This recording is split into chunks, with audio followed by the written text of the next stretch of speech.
You are looking at Julian's pronunciation guide, where we look at how to pronounce better some of the most mispronounced words in the world, like this other curious word. But how do you say what you're looking for today?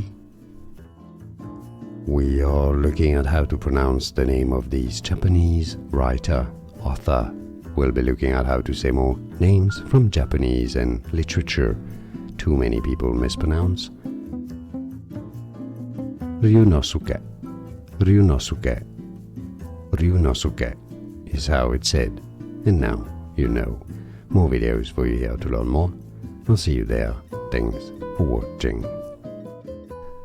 Here are more videos on how to pronounce more confusing words and names too many mispronounced. Like this video if you found it useful. I appreciate your support. I'll see you soon and thanks for watching.